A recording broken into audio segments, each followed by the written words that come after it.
What if I told you that one of the world's most successful football clubs almost never existed? That it was founded backwards, a stadium built before the team even existed? And that its controversial first owner would change the entire business of football forever? This is the incredible true story of how Chelsea Football Club went from a desperate business gamble to a global footballing empire.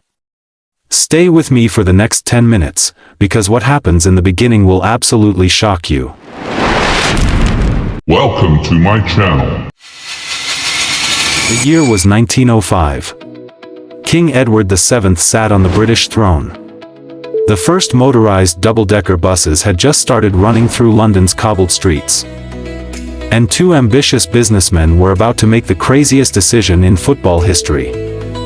Meet the Mears brothers, Augustus Henry Mears, known as Gus, and his brother Joseph. These weren't your typical football men. They weren't players. They weren't coaches. They weren't even passionate fans. They were property developers and businessmen with one massive problem on their hands. Gus Mears had just inherited a huge athletic stadium in Fulham, West London, called Stamford Bridge. The stadium had been used for athletics competitions and track events. But here's the thing, athletics wasn't making any money. In fact, the stadium was hemorrhaging cash faster than you could imagine. Gus desperately needed a solution, and he needed it fast. His business advisors surrounded him with what seemed like obvious advice: sell the land, Gus. Property developers will pay you a fortune. Cut your losses and move on. But Gus Mears had a radically different vision. What if he created a football club to fill the stadium? His colleagues thought he'd lost his mind. In 1905, there was a sacred order to how football clubs were created. You started small, amateur players in local leagues, a tiny ground, maybe 100 spectators. You built slowly over decades.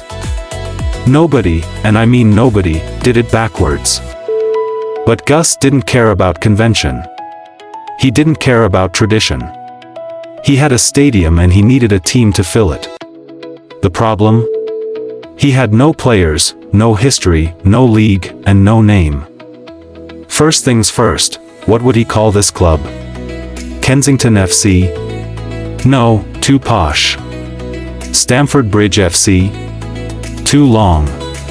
London FC? Already taken by another team. Then someone suggested Chelsea, the fashionable neighborhood nearby. Simple. Elegant. Memorable. Perfect.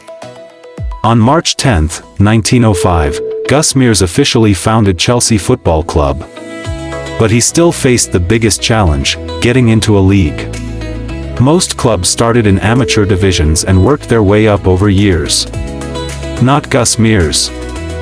He aimed straight for the top. He applied directly to join the Football League's second division, England's second tier, but still professional football. And shockingly, they were on September 2, 1905, Chelsea Football Club played their very first match against Stockport County at Stamford Bridge. 5,000 fans packed into the stadium, curious to see this strange new club that had appeared out of nowhere. The result? Chelsea lost 1-0. Not exactly the fairy tale start Gus had hoped for. But something important had happened. The crowd had shown up. The experiment was working. And Gus Mears was just getting started. If this story inspired you, smash that subscribe button right now. Hit the notification bell so you never miss our deep dives into football history. And drop a comment below.